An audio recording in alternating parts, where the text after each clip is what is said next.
বনের ধারে এক ছোট্ট গুহায় বাস করত এক চালাক শেয়াল আর তার বউ। তারা সুখে শান্তিতে সংসার করত, তবে মাঝে মাঝে বউয়ের অভিযোগ থাকতো খাবার নিয়ে। একদিন সকালে শিয়াল বনের দিকে বের হতে যাবে, ঠিক তখনই শিয়ালের বউ রাগী গলায় ডাক দিল, এই যে শোনো, যাওয়ার আগে একটা কথা বলবো তোমাকে। কি হলো, আবার কিসের ঝামেলা? ঝামেলা তো তোমাকে নিয়ে। বলো তো, গত সপ্তাহে ভালো কিছু খেয়েছি? কেন? আমি তো প্রত্যেক দিন কিছু না কিছু এনে দিই। ও তাই নাকি? শুকনো রুটি, ছোট ছোট মাছ, মাঝে মাঝে ফল, এসব কি ভালো খাবার? আমি তো অনেক কষ্ট করি, তোমার মনে নেই? গতকাল তো একটি নেংটি ইঁদুর ধরতে গিয়ে হঠাৎ করে পড়ে গেলাম। কত কষ্টই করি তোমার জন্য, তুমি কি সেটা বোঝো না? হ্যাঁ তো, পড়ে গিয়েছিলে ঠিকই, কিন্তু তাতে আমার পেট তো ভরেনি।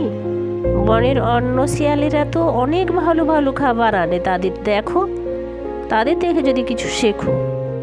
তাহলে কি তুমি চাও আমি চুরি করি? চুরি না, চালাকি করো। যদি একটু বুদ্ধি খাটাও তাহলে বড় কিছু পেতে পারো তুমি। আচ্ছা যাই, দেখি কিছু করা যায় নাকি। শিয়াল বনের দিকে বেরিয়ে পড়ল। সে বেশ কিছুক্ষণ ছোটোখাটো খাবার খুঁজতে লাগলো, কিন্তু কিছুই পেল না। না, আর হচ্ছে না, আর পাচ্ছি না। এত খুঁজলাম, এত কষ্ট করলাম, কোনো জায়গায় কোনো খাবার পাচ্ছি না। দেখি আর একটু দেখি, না হলে তো বউ আমাকে বকবে খাবার না নিয়ে গেলে। তারপর সে দেখলো একজন লোক কাঁধে একটা মস্ত বড় মুরগি নিয়ে যাচ্ছে। ওই তো খাবার, যদি এটাকে নিয়ে যেতে পারি তাহলে বউ কত না খুশি হবে।